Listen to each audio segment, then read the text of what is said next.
Traditionally, English cottage vegetable gardens would have been planted with a variety of both flowering and fruiting plants. So, interspersed with the vegetables and herbs, you'd have had a variety of flowering plants. Some herbaceous, some perennial, and some that have mixed use. We tried to recreate that in this old herb bed. The tall herb in the foreground is bronze fennel.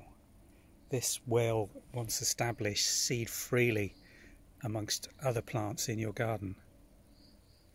Below it we have a whole range of mints. This one is an apple mint.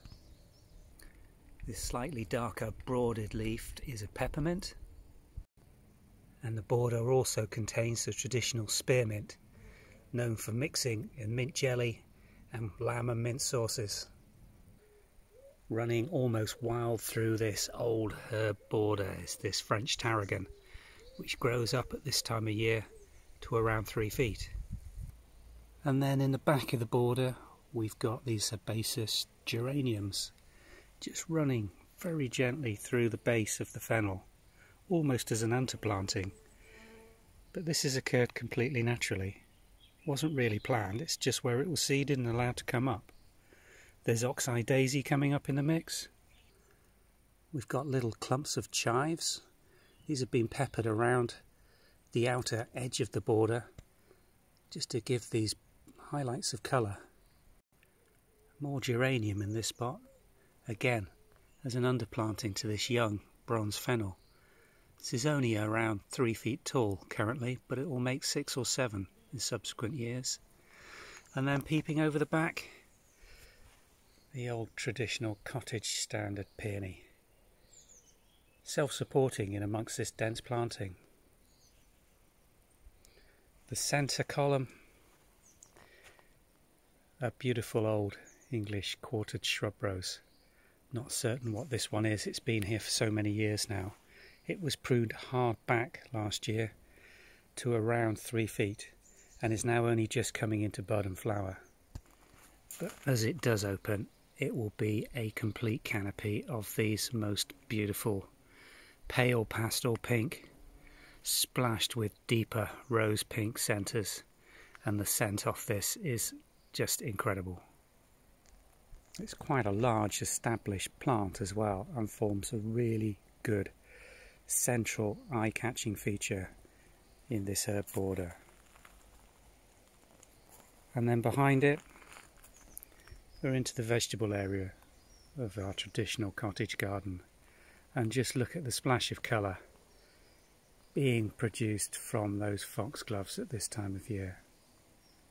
In the background, Paul's Himalayan musk along the rose arch that's almost overgrown the fruit cage underneath it. Many of the herbs that were in that old border and have been overgrown by the other more vigorous plants have been moved into this small area to the side. In here we've got more chives, which are now almost over and setting seed. Low growing thymes, which again flowering now and being enjoyed by the bees. And marjoram, that's just about ready for cutting now. More French tarragon just behind these, but again this has been interspersed with a whole range of cottage garden plants, including young peonies that are being grown on, Egyptian irises, Cicerynchiums, more foxgloves, and this beautiful flowering thistle-like plant in the centre, which is just a magnet for these bees. I'll try and find the name of this one. I've looked at the base and can't find any labels on it. The overall effect here is to try and curate a cutting garden planted with herbs and vegetables to produce a productive cottage vegetable plot. We have to protect salad crops here from pigeons and other birds. We're on the very edge of countryside and the bird population is extremely dense. They'd eat these to death if they were allowed to get access to them. This is a young row of turnips that we've got protected under these old mesh guards but even then the turnips have almost outgrown their protection, and you can see the damage the pigeons have done, just pecking through these large bars. Opposite the herb beds, we've got this slightly more open area with less permanent planting in it. We've still allowed some oxeye daisy to come up in front of these rows of peas and beans. There are rows of parsnips in need of a weed after the recent rain. Onion sets which are growing away very nicely now in June. With this rain they should continue to increase the bulb size nicely.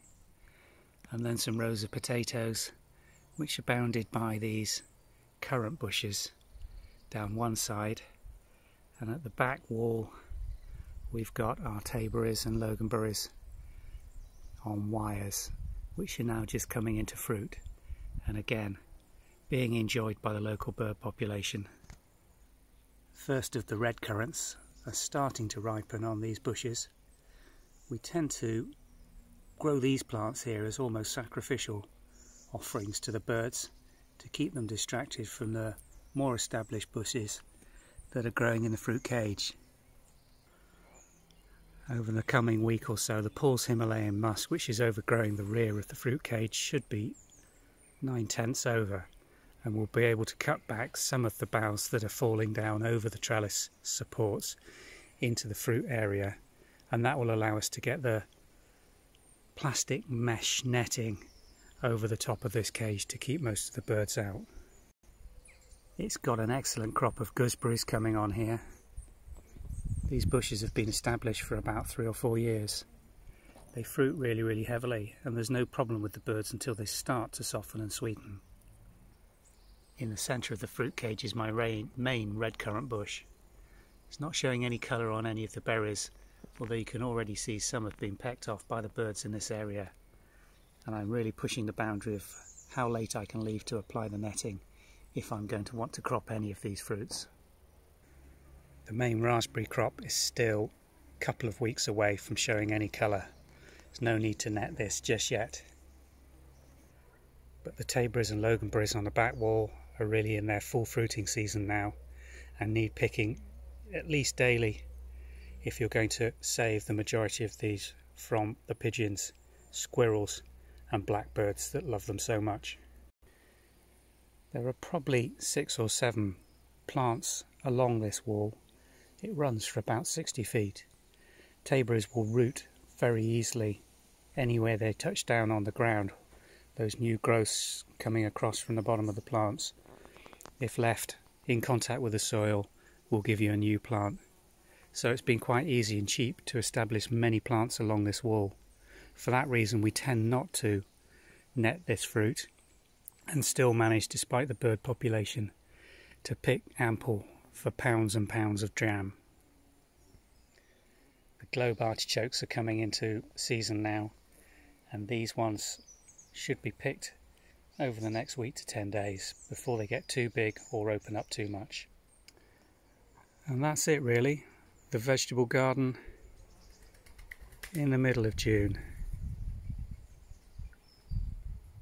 Been very pleased with its progress so far this year. I hope you've enjoyed looking at it with us.